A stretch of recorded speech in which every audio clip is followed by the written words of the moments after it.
Bonjour, dans cette vidéo, nous allons rester une fois de plus à l'époque de Moïse après que son peuple eut été libéré de l'esclavage en Égypte et fut sauvé suite à la noyade du Pharaon et de son armée. En Sinaï, en plein désert. Dans l'Exode 32, de 1 à 29, on peut lire « Alors que Moïse faisait l'ascension du mont Sinaï pour y recevoir les tables de la loi, les Hébreux libérés de l'esclavage en Égypte oublient les prodiges que Dieu a faits pour eux.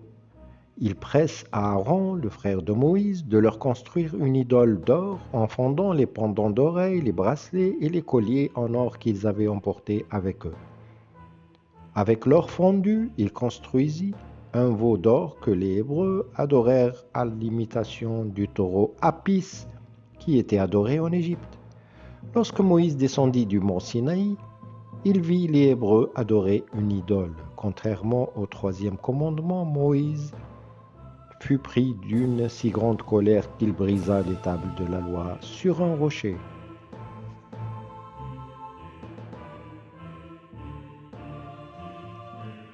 Que reprend le Coran à partir du livre de l'Exode et qu'a-t-il rajouté à la version biblique?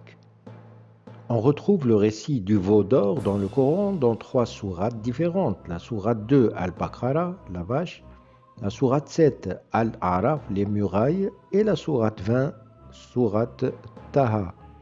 Ces récits passablement contradictoires, ou celui de la sourate 20, qui est une sourate mécoise, innocente relativement les fils d'Israël, peuple de Moïse, mais introduit un personnage qui est nommé le Samaritain, en arabe Al-Samiri, qui les pousse à construire le veau d'or. Ce qui est bizarre, c'est que la seule sourate des 3 où il est question du récit biblique du veau d'or et qui cite le personnage du Samaritain, un personnage énigmatique qui apparaît seulement dans cette sourate, il est nommé le Samaritain avec un article défini, c'est-à-dire ce qui laisse croire que ce personnage est connu déjà par le peuple de Moïse.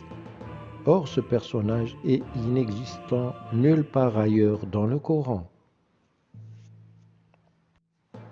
Écoutons ces versets du chapitre 20 de la sourate Taha, où il est question du Samaritain qui a égaré le peuple hébreu en l'absence de Moïse.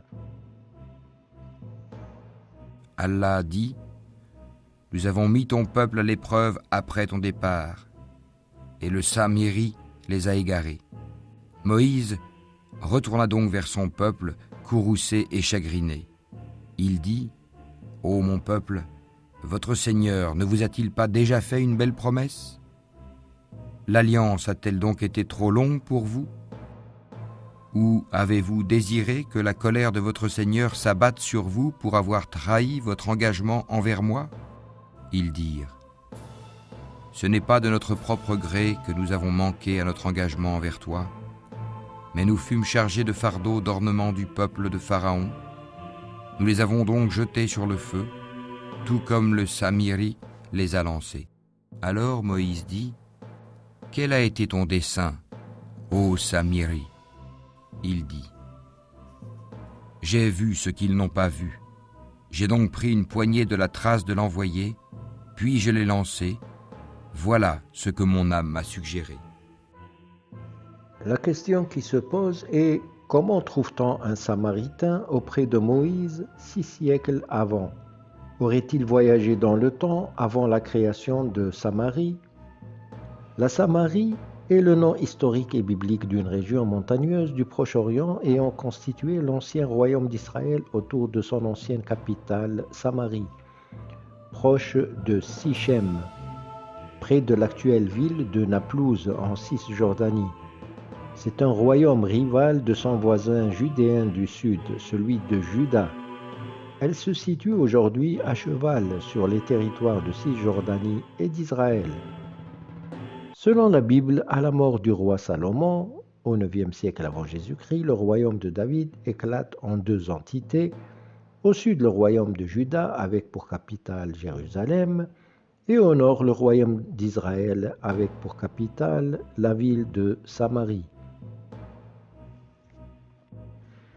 Historiquement, en l'an 722 avant Jésus-Christ, les Assyriens, conduits par le roi Salmanasar V, puis par le roi Sargon II, détruisent Samarie, mettant fin du même coup au royaume d'Israël. Une partie de la population est emmenée en exil en Perse.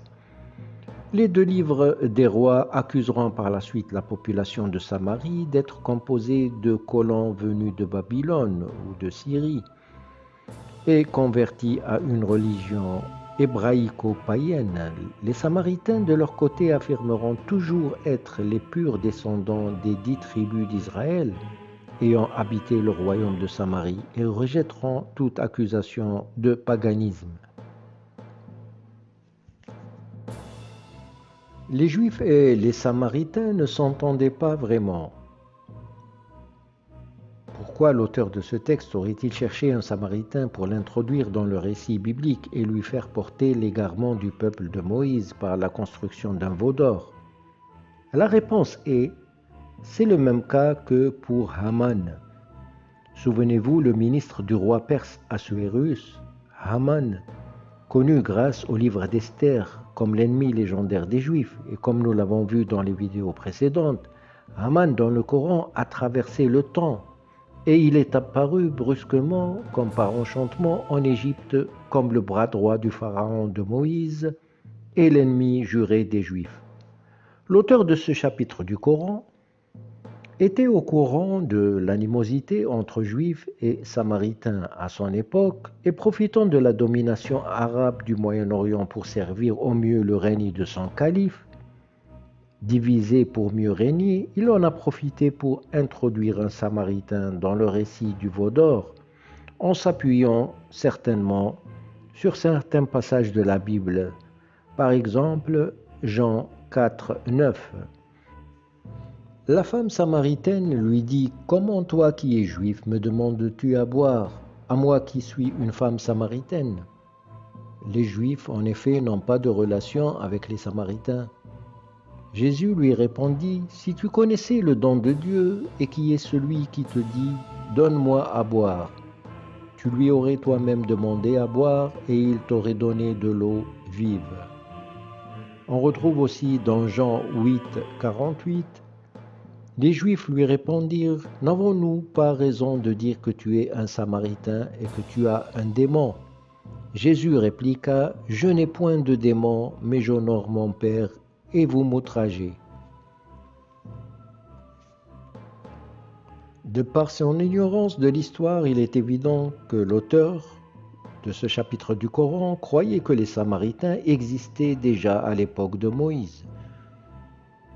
C'est une faute à rajouter à la longue liste des fautes historiques du Coran. À bientôt avec la prochaine vidéo qui sera consacrée à des commentaires sélectionnés et que j'ai trouvé très pertinents sur les fautes historiques du Coran.